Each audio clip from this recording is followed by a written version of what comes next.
This episode is brought to you by my friend Rebecca Walser, a financial expert who can help you protect your wealth. Book your free call with her team by going to friendofdinesh.com. That's friendofdinesh.com.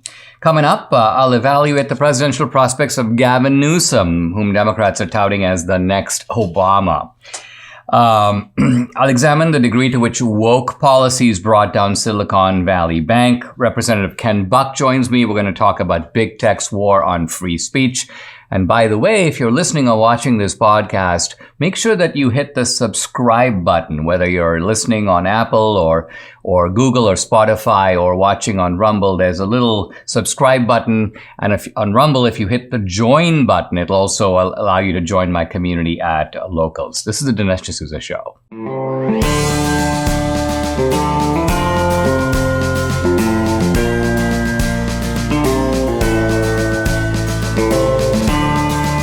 America needs this voice. The times are crazy.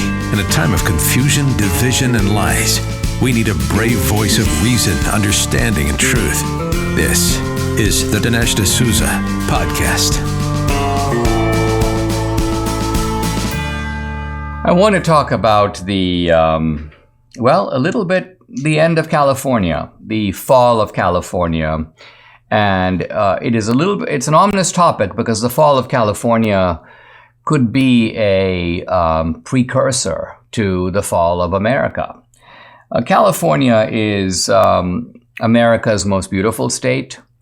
It has been for quite a long time America's richest state. Of course, there are other wealthy states, New York, Texas, but California has been number one. It has huge and important industries that are distinctive of California. We think most obviously of Hollywood, but California now has also been the center, really since the Silicon Revolution, of high tech. If you go down to Southern California, the San Diego area, biotech. Let's not forget agriculture, all the oranges and avocados that are grown in California. So this is a rich, beautiful state. And it's being ruined. And it's being ruined by a man who actually wants to be president. So if you want to know how can the California model, or as Debbie calls it, the Calizuela model, California going the way of Venezuela, how can that model be exported to the whole country? Well, it would be exported if Gavin Newsom becomes president, which he very much wants to be. And the Democrats are pinning a lot of hope in this guy. In fact, I call him the White Obama. I told Debbie, we should call this podcast the White Obama. She's like, no, that's a little bit risky. You can say that, Dinesh, but don't call it that. So we're not calling it that in the thumbnail. But Newsom is kind of a dashing guy, and he's trying to be the progressive white knight.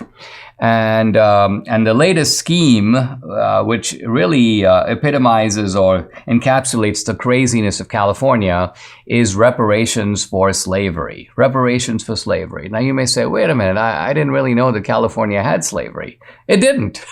California was not a Confederate state. It didn't have slavery. But nevertheless, there are blacks in California. And so the idea is we got to give these descendants of slavery reparations. So California set up something called the Reparations Task Force. This was created by a law in 2020. And here's the point. In California now is one party state. So they pass whatever law the progressives come up with. It goes through, and bills kind of have a natural way of passage. They get through both houses of the legislature, and then the governor signs them. So here you've got this task force, and it started out with the idea, well, let's give every black who's descended from slavery, and by the way, they're very clear. This will apply to most blacks living in California. They say that there are 1.8 million black Californians who had an ancestor enslaved in the U.S., and they want to give them each over $300,000. Think about this. Think about the effect of this on white Californians struggling to make a living. You take $300,000 per person. And now, this is a crazy scheme, and we don't at this stage have to get into the merits of it. Reparations doesn't work on so many levels intellectually, but see, Newsom doesn't care, and the task force doesn't care, because this is a matter of trying to implement racial politics. The idea is let's try to buy off the black vote, and then we'll turn to the Latino vote. And this is how Democrats operate. It's not based upon, is this something that's meritorious? Is it deserved? Can you really show that these descendants of slavery would be? I mean, if, when you normally make a case for reparations, you have to show that but for the offense, these people would all be worse off. But think about it. If slavery had never existed in the United States, none of these people would be in America. I mean, unless they came later as a tourist or came later as an immigrant, they wouldn't be here at all. So they would be living now in Africa. And how could you make the case that they would somehow be better off over there? I mean, no one even dreams or even attempts to make this kind of case. Now, California is currently running a massive budget deficit, projected at $22.5 billion. This program would cost another $640 billion. So there's really no money for it. And California is kind of going down the tubes. Now you can say, well, and this is California's normal answer, well, let's tax the rich. Well, the very rich in California already pay the overwhelming chunk of taxes.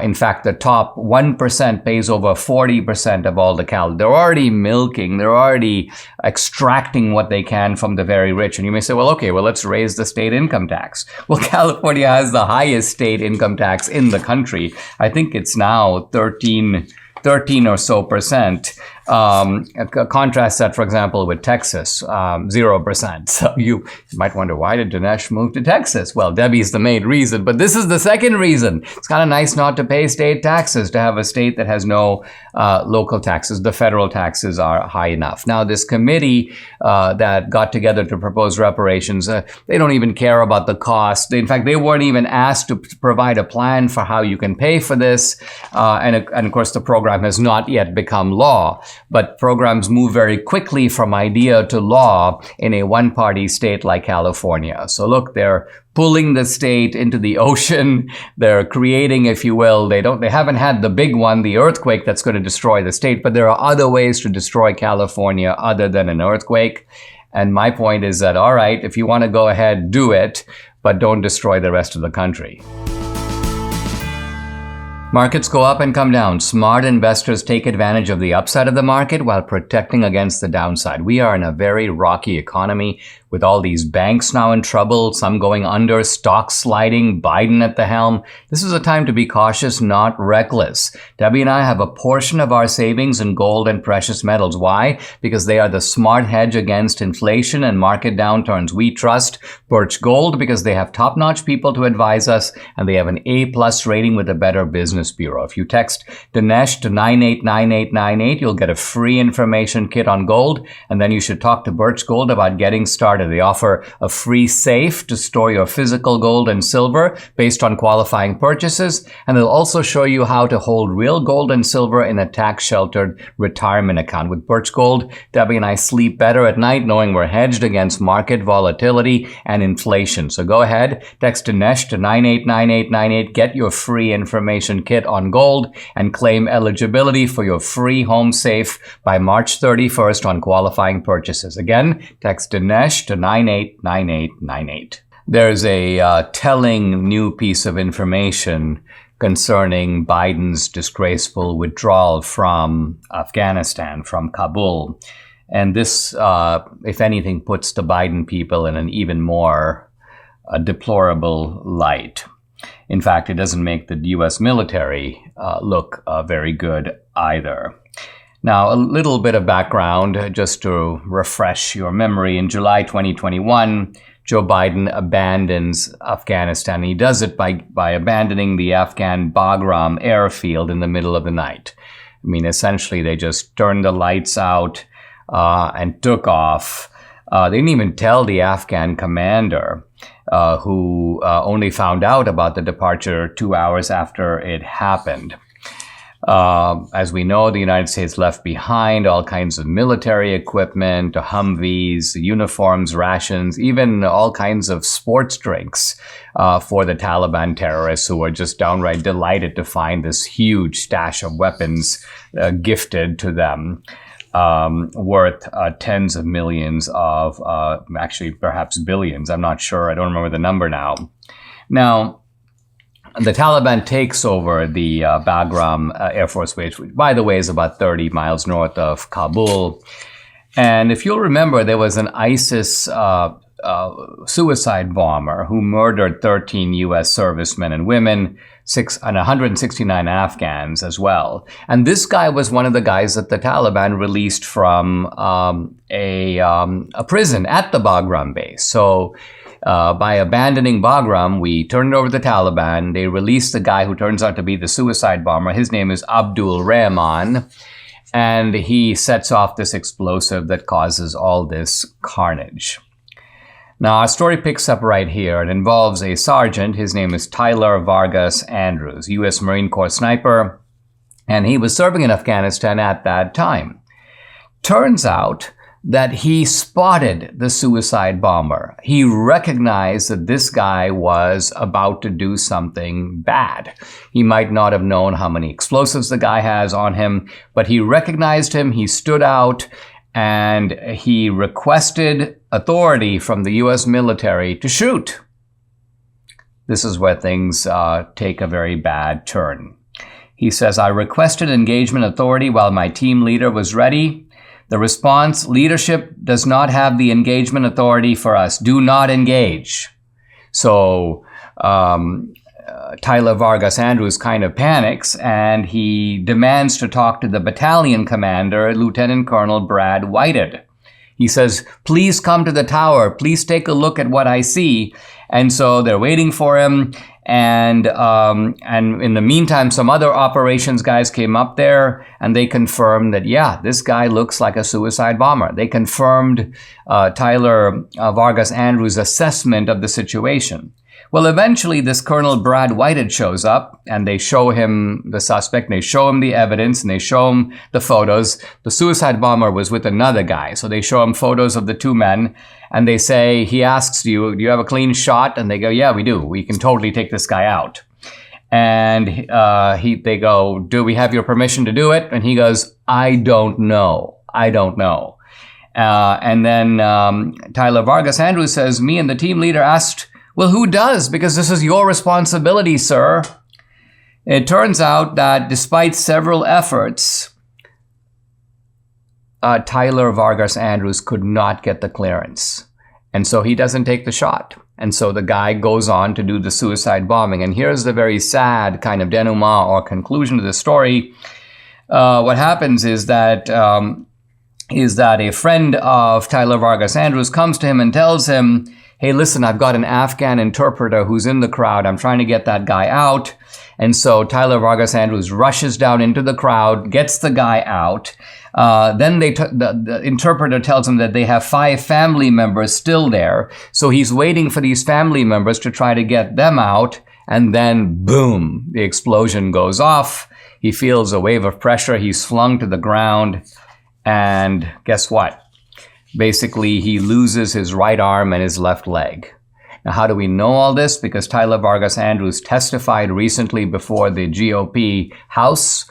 Think of it. The Democrats never call guys like this. Why? They want to hide this kind of information. So Tyler Andrews would have been willing to come tell his story all this time, but it took the midterm election result and the Republicans to take the House. By the way, have you read any news stories about Tyler Andrews? No. Again, it's not because the media doesn't know about this. They just don't want to report on it. So this is the environment we live in now. Major stories, important information is withheld by the media. It's not shown to us unless we, our side, brings it out and puts a spotlight on it. So you see the importance of us having the House, by the way. This is because it is our only mechanism right now to bring these kinds of truths before the American public. And also we're grateful. Debbie was saying, well, yeah, but the press still won't report on it. And that's probably true. But at least now we have social media platforms, including, thank God for Elon Musk, Twitter, to be able to blast this information out. And we're building our own channels that are pretty big.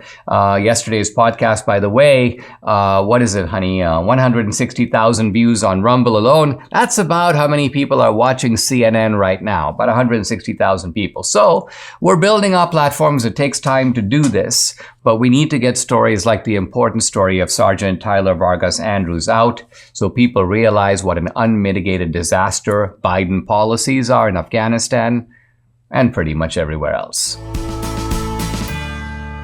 Just when you thought it couldn't get any better, Mike Lindell and MyPillow have launched My Mattress Topper 2.0. The new 3-inch MyPillow mattress topper is made up of 3 unique layers. Layer 1, MyPillow patented foam, which provides superior support and durability. Layer 2, transitional foam, which provides optimal comfort, evenly distributes body weight, and helps relieve pressure points. And layer 3, the cover, made from a special material to keep your body temperature regulated through the night. Wow. This MyPillow mattress topper is washable, dryable, made in the USA, 10-year warranty, 60-day money-back guarantee. The incredible 3-inch mattress topper is as low as $219.59 with promo code Dinesh. So go ahead, call 800-876-0227. Again, that number, 800-876-0227, or just go to mypillow.com. Either way, don't forget to use the promo code DINESH Dinesh. The collapse of Silicon Valley Bank, the largest U.S. bank to fail since Washington Mutual Bank failed, going back now, I guess, a decade or so. And Silicon Valley Bank failed because it made a bet on interest rates that turned out to be horrific. They bought all these bonds. Interest rates go up, bond values go down. That's kind of a law of economics. And then Silicon Valley Bank realizes their assets have depreciated in value. People start pulling out their deposits. The bank collapses. And by the way, just right before that, there was Jim Cramer. You know, this is the crazy guy that you see on, is it CNBC with wild gesticulations. He acts like he's really knowledgeable. This guy is known for making this guy has like a horrific track record. So if you listen to Jim Cramer, well, you probably lost a whole bunch of money. But right before the collapse of the bank, he's like, well, Silicon Valley Bank, recommended and so on. So this really shows you that a lot of the experts don't know what they're talking about. Now, there are community banks around the country. A lot of them invest conservatively. They offer a low return, but they are cautious about where they put their money. And Silicon Valley Bank took high risks. It didn't hedge its bets. Now, I guess you could say that Silicon Valley Bank did hedge its bets by going woke.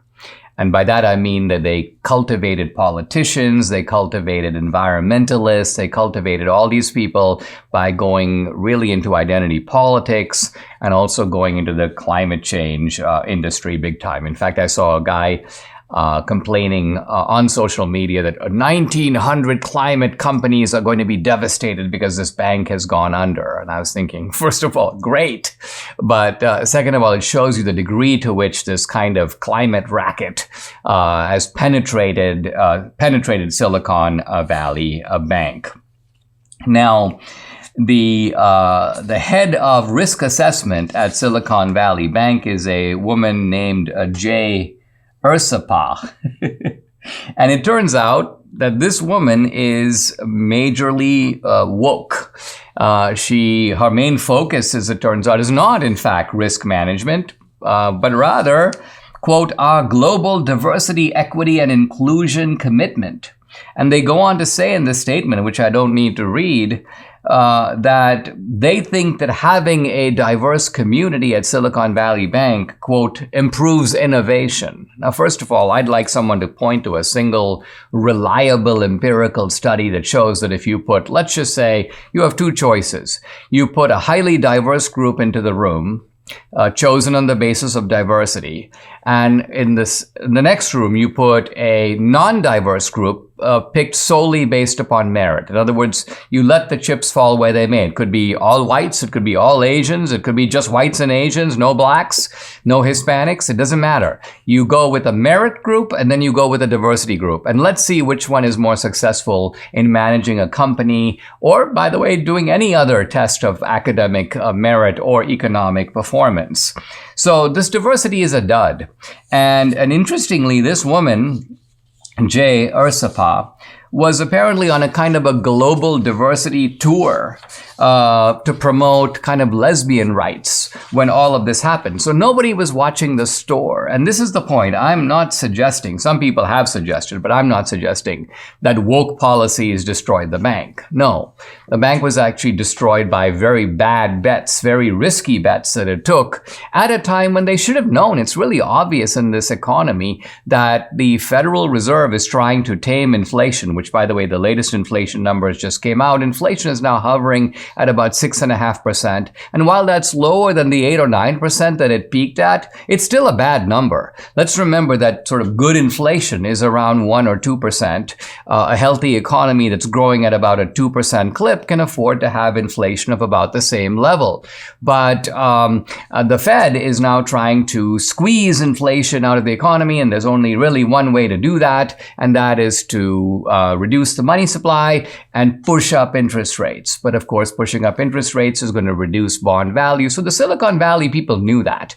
But they probably bought into the Biden administration's propaganda. Hey, listen, the economy is going to be just fine. Inflation is going to be transitory. All of this is just like it's like a passing rain shower or a passing storm. It's all going to, so the Silicon Valley will be like, yeah, I think this is great. We're going to be able to, we're not really, and as a result, they put the whole, think of what they put in jeopardy. All these new companies trying to raise capital, all these deposits, all this liquidity. And not only now is Silicon Valley Bank kaput, but Signature Bank, by the way, Signature Bank is another woke bank. It was hit with a sell-off. Shares sunk 30%. And in fact, regulators have taken over Signature Bank. And I was thinking back, Signature Bank, I've heard that name and I remembered. Signature Bank are the people that debanked Donald Trump. So here's another woke bank. So a little part of me is like, these people are getting their comeuppance. They don't make decisions based upon sound economic reasoning.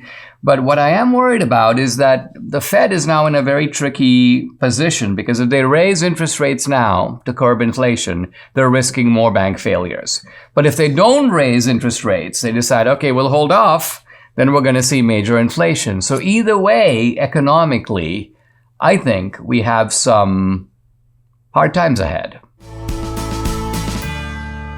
Look, you did the tough thing during COVID. You paid your people and pulled your business through the pandemic. And now doing the tough thing could qualify you for up to $26,000 per employee at covidtaxrelief.org. Government funds are available to reward companies with 2 or more employees that stayed open during COVID. This is not a loan, and you don't have to pay it back. The program is complicated, but nobody knows more about it than the CPAs and tax experts at covidtaxrelief.org. You pay nothing up front. They do all the work and share a percentage of the cash they get you. Businesses of all types, including nonprofits and churches, can qualify, including those who took PPP loans, even if you had increases in sales. You did the tough thing for your employees during COVID. Let covidtaxrelief.org help you get up to $26,000 per employee. Visit covidtaxrelief.org. That's covidtaxrelief.org.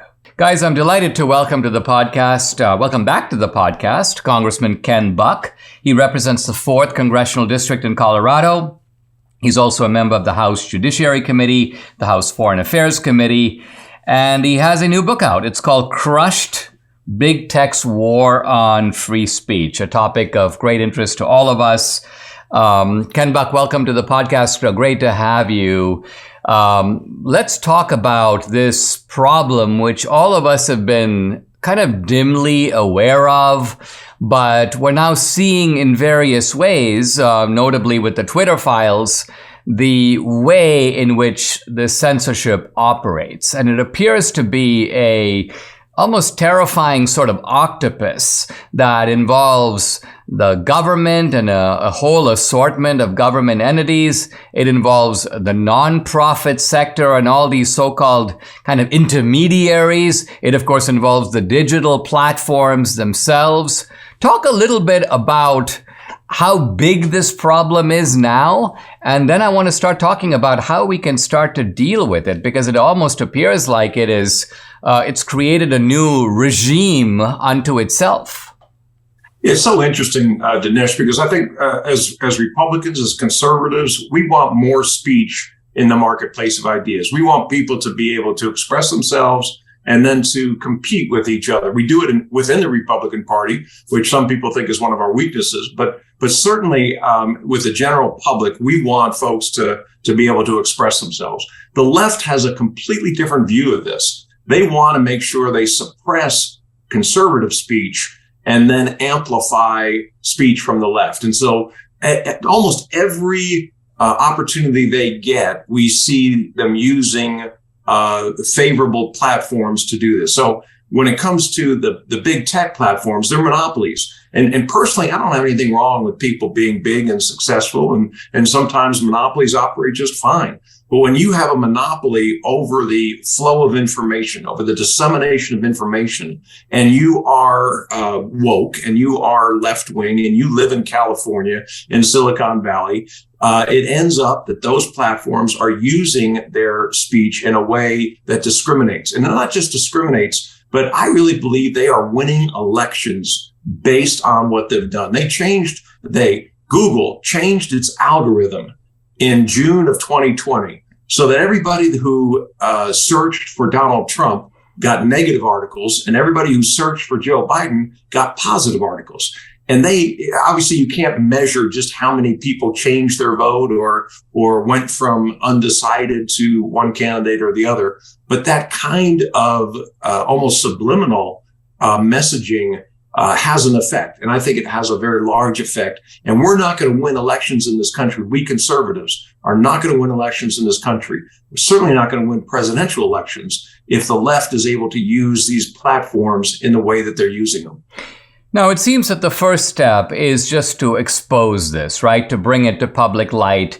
I think fortunately with Elon Musk's takeover of Twitter, he did something I didn't anticipate that he would do, which is he did a sort of a crime scene investigation of his own social media site. And that's how we get all this new information. Is there a way for the House to haul Google and YouTube and Meta? And I don't just mean Mark Zuckerberg to say a few generalities about the Hunter Biden story. I'm talking about getting into the algorithms and the way in which these companies operate so that we can get comparable exposés of information on those platforms to what we have on Twitter. Is there a way to get that kind of data from these guys?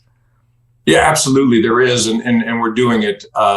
So in the Judiciary Committee, we look at antitrust issues and we also look at some constitutional privacy issues. In the Energy and Commerce Committee, they have responsibility for Section 230, as well as some of the other privacy issues. So between the two committees, we will be looking at big tech and we will be calling in their executives, hopefully their chief executives, and getting testimony about what they knew and when they knew it. Now, as I understand it, it's very clear that the First Amendment says that the government can't restrict speech. And so I think that the Biden people seem to be saying, all right, well, we can't do it directly, but why don't we use the Stanford Internet Observatory, and why don't we use the Aspen Institute, and why don't we use all these other go-betweens? And by the way, some of those go-betweens are nonprofits that themselves get money. So you now have this kind of private-public partnership, if you will, to promote censorship.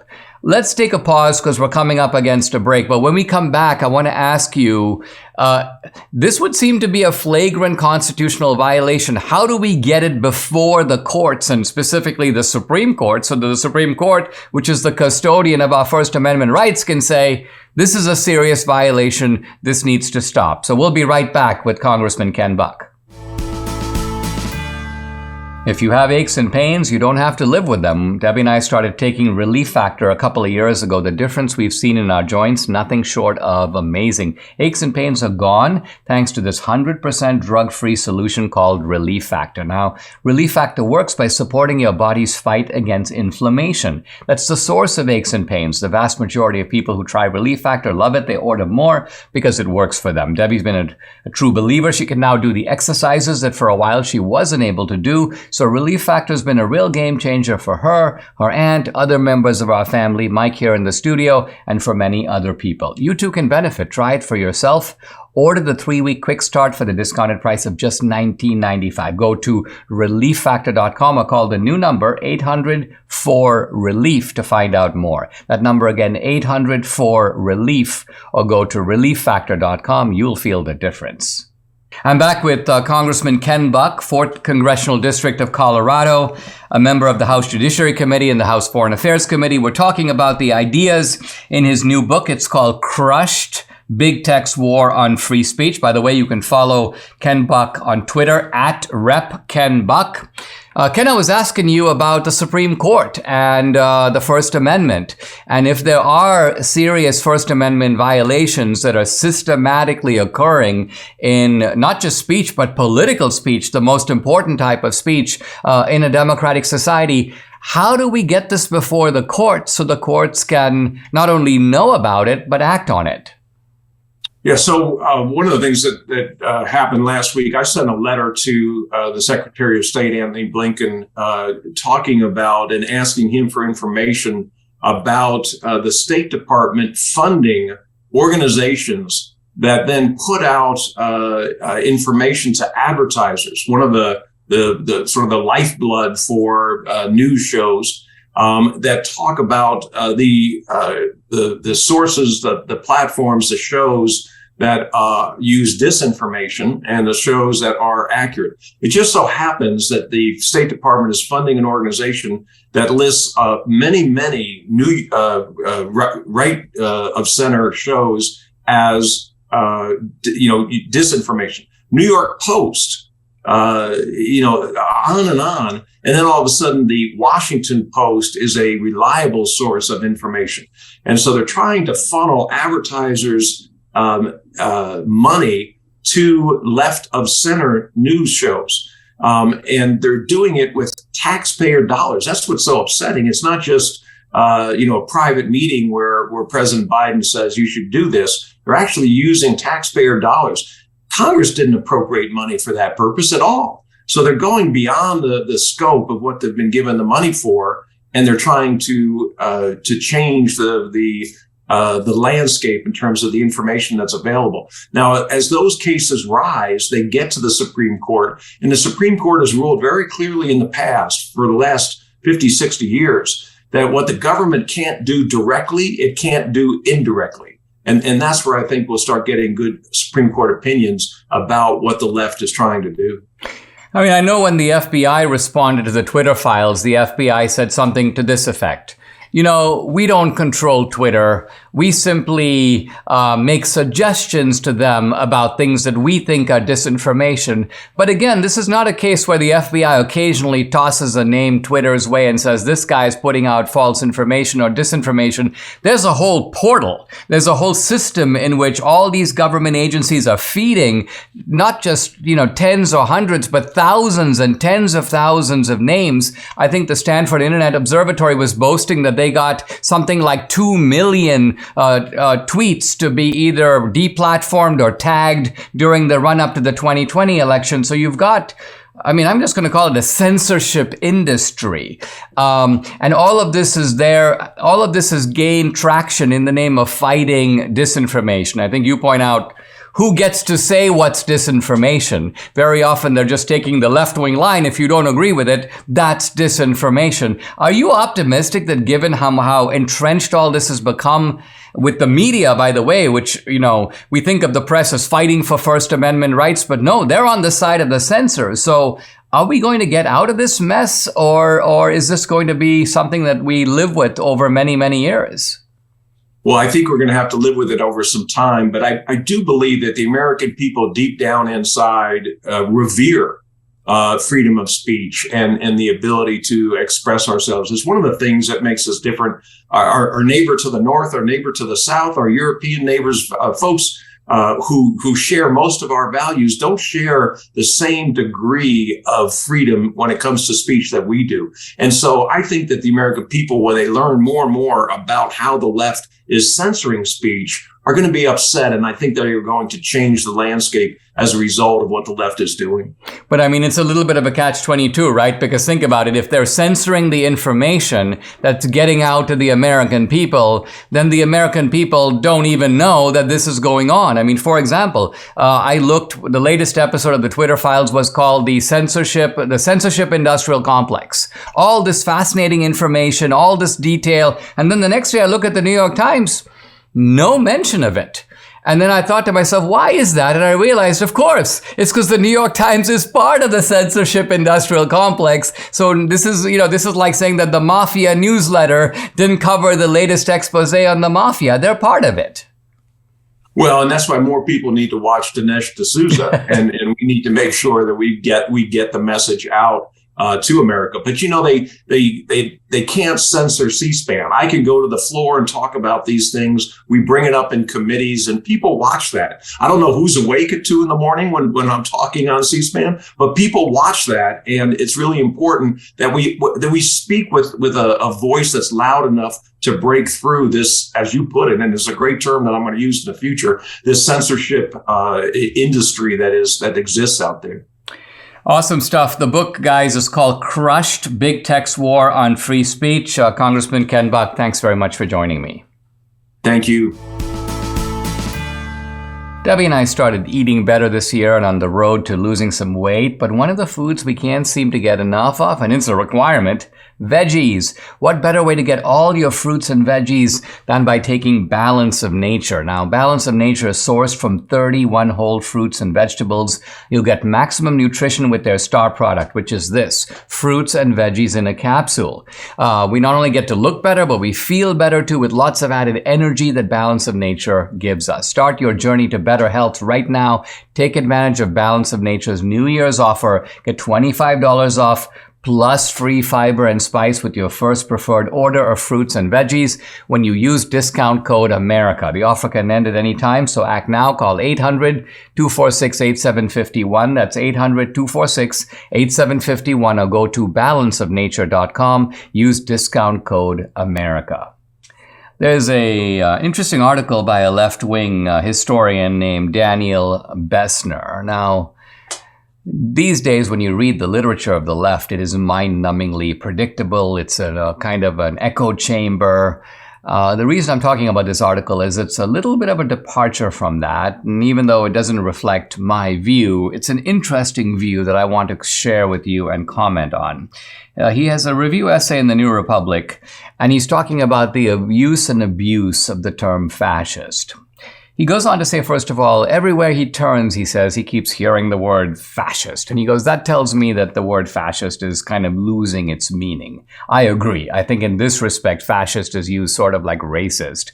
And it's not to say that you don't have real racists, but it is to say that 90% of the time when you hear the word racism, it's used by someone who hasn't thought about it, has no real definition of it, and simply is using it in a manner that can't be given any sort of stable or coherent meaning. In some respects, it's like, I disagree with you, so you're a racist.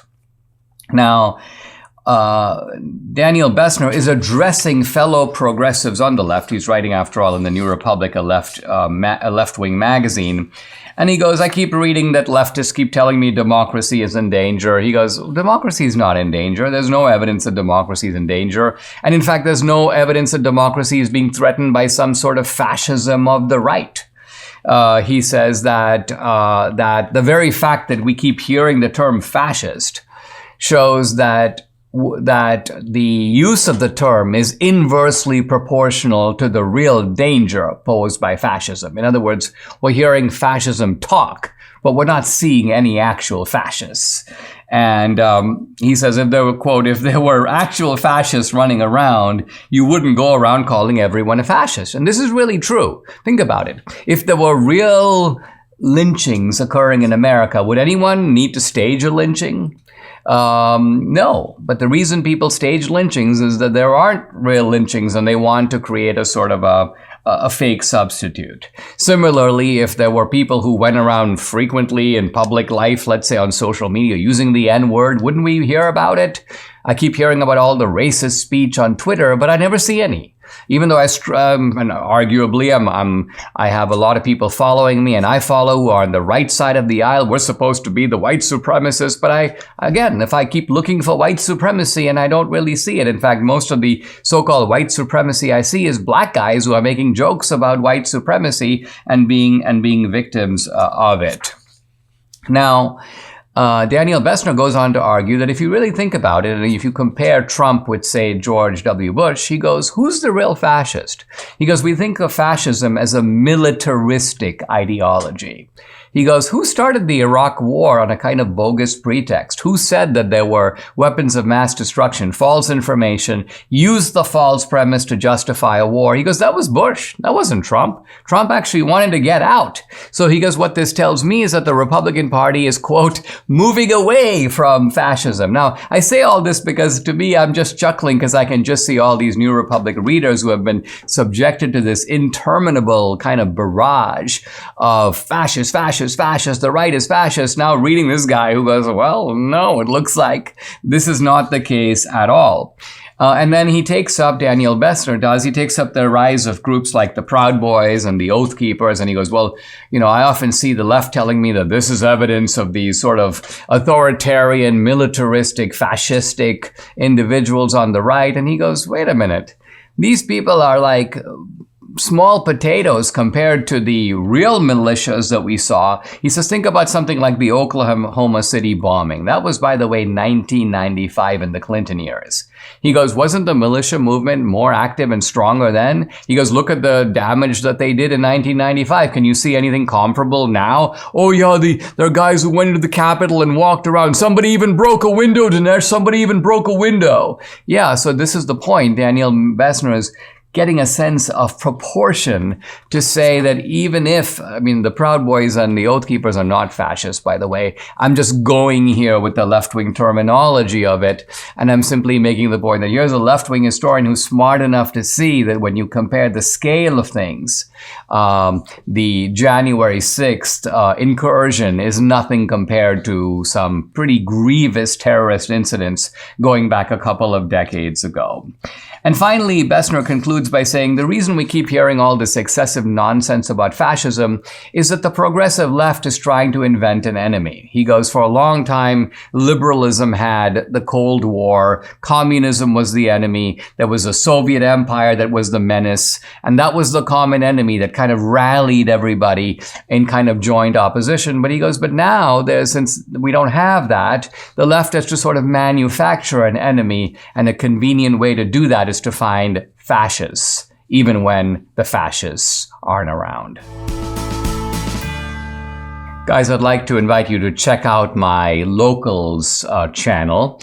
I'll be doing, in fact, my live Q&A tonight, and it's a way I interact with members and subscribers to my Locals channel. By the way, if you're watching on Rumble, watching this podcast, there's a little join button that you can hit, a little red button. Just click on that and it'll make you part of the Locals community. In fact, it's free. You can sort of check things out, and then if you want to become a subscriber, you can. By the way, I have a bunch of cool films up on my channel, including 2000 Mules.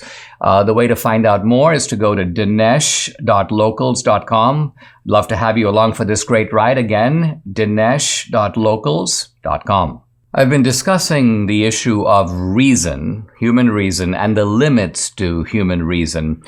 And today I'm going to provide just a very brief introduction to the most important work by the philosopher Immanuel Kant. Now, Kant is the great towering figure of the Enlightenment. We don't often think of Kant in that context because a lot of the stuff we read about the Enlightenment is sort of biased toward Anglo-Saxon thinkers. We think of Locke, we think of Hume, we think of people like that. But Locke and Hume are, in a way, in the second rank compared to a figure of Kant's stature. And again, this is my view, but it's also the mainstream view of modern philosophers or philosophers alive today. Now, Kant wrote three major works. One, the most important, The Critique of Pure Reason. Another very important book called A Critique of Practical Reason. And the third is a Critique of Judgment. Kant also has an elaborate moral philosophy that we should go into some other time. Here is the philosopher Schopenhauer writing about Kant. This is Schopenhauer. He says, Kant's teaching produces a fundamental change in every mind that has grasped it. The change is so great that it may be regarded as an intellectual rebirth. In consequence of this, the mind undergoes a fundamental undeceiving and thereafter looks at things in another light. Now, it's very rare that you can say this about anybody.